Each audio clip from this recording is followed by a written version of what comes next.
my sky, shine moonshine. Hiba, dala mai TETAU effect, TETAU effect, TETAU effect, TETAU, dala mai fade to bit,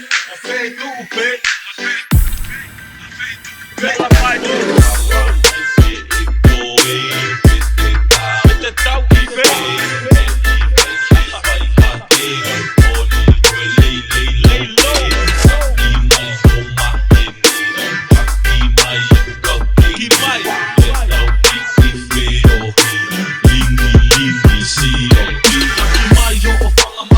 Baby, taki M.I.A pangi velo laki ai ihe anga maheni ke tau ki inipi e mau kaneho mo I aspolota oku ihe sioki hui hina kapa pe mohono kalasi wea vere a me aria ke misimisi kahahiva talangi mo dieta maiki.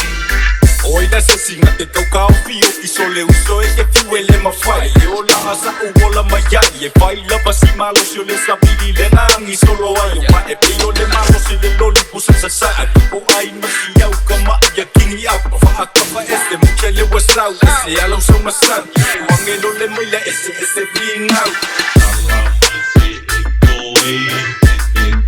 TETAU effect.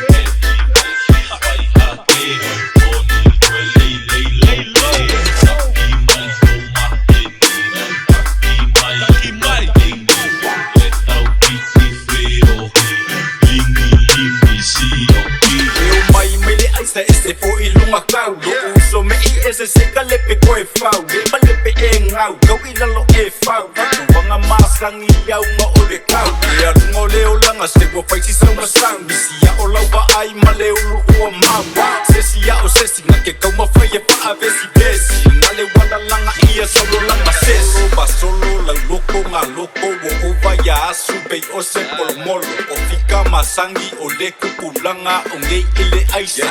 Elo mata kai pe ngoa pare ka na lo akau mata kai me e ka mau mau pei tu pe ostika pe ia no pena pe kaure ka ia TETAU effect.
EVAGA MASAGI lava uso e ke diwe pa aku sa kusa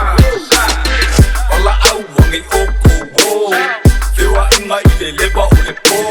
Kaya wa inga koe whai ngai o Na ele lava pisa umaro no Ewa o mai yepe po ile lava Ewa o mai yepe po ile lava Fia lava male ata